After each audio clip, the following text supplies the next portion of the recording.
आप सभी का फैक्ट यूआरएल के एक और नई मजेदार फैक्ट वीडियो में स्वागत है। आज की वीडियो में हम जानेंगे जीव जंतुओं से जुड़े कुछ रोचक तथ्यों के बारे में। तो आइए जानते हैं। हाथी एक जमीन पर रहने वाला विशाल आकार का प्राणी है। यह इस पृथ्वी का जमीन पर रहने वाला सबसे विशाल स्तनधारी प्राणी है। आज हाथी जमीन का सबसे बड़ा जीव है। हाथी अपनी सूंड में 14 लीटर तक पानी भर सकता है और हाथी की सूंड इतनी संवेदनशील होती है कि घास का एक तिनका भी उठा सकती है और इतनी मजबूत होती है कि वो उससे पेड़ को भी उखाड़कर फेंक सकते हैं। मेंढक एक उभयचर वर्ग का जीव है। उभयचर उन जीवों को कहते हैं जो मछली और सरीसृप के बीच की श्रेणी में आते हैं। मेंढक पानी और जमीन दोनों जगह पर रह सकता है। इसके शरीर का तापमान आसपास के वातावरण के तापमान के अनुसार घटता या बढ़ता रहता है। सर्दी के मौसम में सर्दी से बचने के लिए मेंढक तालाबों की निचली सतह की मिट्टी में लगभग 2 फुट की गहराई तक खोदकर वहीं पड़ा रहता है और कुछ खाता भी नहीं है। इस क्रिया को शीत निद्रा कहते हैं।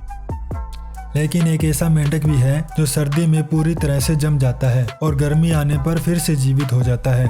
इस अनोखी काबिलियत वाले मेंढक को वुड फ्रॉग कहते हैं, जो सर्दी में अपने आप को पूरी तरह जमा लेता है। ये उत्तरी अमेरिका में पाया जाता है और इसका आकार 2 से 3 इंच का होता है। ये दूसरे मेंढकों की तुलना में ज्यादा ठंड सह सकता है।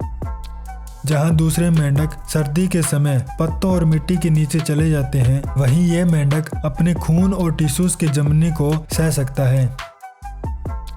सर्दी के मौसम में शीत निद्रा में जाने से पहले ये अपने यूरिया को अपने टिश्यूओं में जमा करने लगता है। इसके बाद जब सर्दी के कारण इसके अंदर बर्फ के क्रिस्टल बनने लगते हैं, तो इसका लीवर बड़ी मात्रा में ग्लूकोज बनाने लगता है। यूरिया और ग्लूकोज दोनों ही मिलकर मेंढक के शरीर में बर्फ बनने की मात्रा को सीमित कर देते हैं और कोशिकाओं के ऑस्मोटिक संकोचन को कम करने के लिए एंटी फ्रीजन प्रोटीन की तरह काम करता है। इस दौरान वुड फ्रॉग के दिल की धड़कन बंद हो जाती है और सांस भी थम जाती है।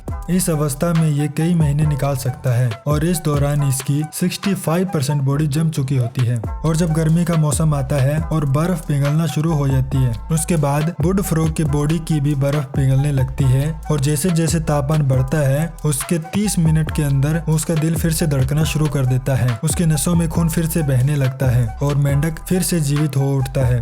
इसके बाद खाने की तलाश में वो जंगल की ओर निकल जाता है। आपने कई पक्षियों को अपना घोंसला बनाते देखा होगा, लेकिन क्या आपने कभी बया चिड़िया का घोंसला देखा है? बया गौरैया के जैसे पक्षियों की एक प्रजाति है, जो कि गौरैया की तरह मनुष्यों के घरों में न रहकर पेड़ पौधों की टहनियों से लटकता हुआ बहुत ही सुंदर घोंसला बनाकर रहती है। इसे बुनकर पक्षी भी कहा जाता है। बया एक सामाजिक पक्षी है। इसे समूह में रहना बहुत पसंद है। ये ज्यादातर अपने घोंसले को पानी के निकट ही बनाती है। इसका घोंसला लालटेन की तरह लटकता हुआ दिखाई देता है। ये उन टहनियों पर अपना घोंसला बनाती है जो ऊपर होती हैं।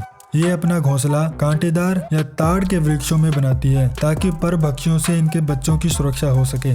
ये समूह में रहती है, इसलिए एक ही पेड़ पर बड़ी संख्या में इनके घोंसले देखे जा सकते हैं। एक पेड़ पर इनके लगभग 60 तक घोंसले हो सकते हैं। इससे इनको सुरक्षा मिलती है। प्रजनन काल में नर बया घोंसले का निर्माण करता है। घोंसले में अंडों को रखने के लिए एक बड़ा गोल आकार का स्थान होता है और नीचे की ओर निकलने के लिए एक गोलाकार ट्यूब की तरह रास्ता बना होता है, जहां से वो घोंसले में आना जाना करते हैं। इस तरह का घोंसला दूसरे जीव जंतुओं से उनके बच्चों की रक्षा करता है। तो आज की वीडियो में इतना ही। आपको ये वीडियो कैसी लगी हमें जरूर बताएं। अगर आपका कोई सुझाव या सवाल हो तो कमेंट में पूछ सकते हैं।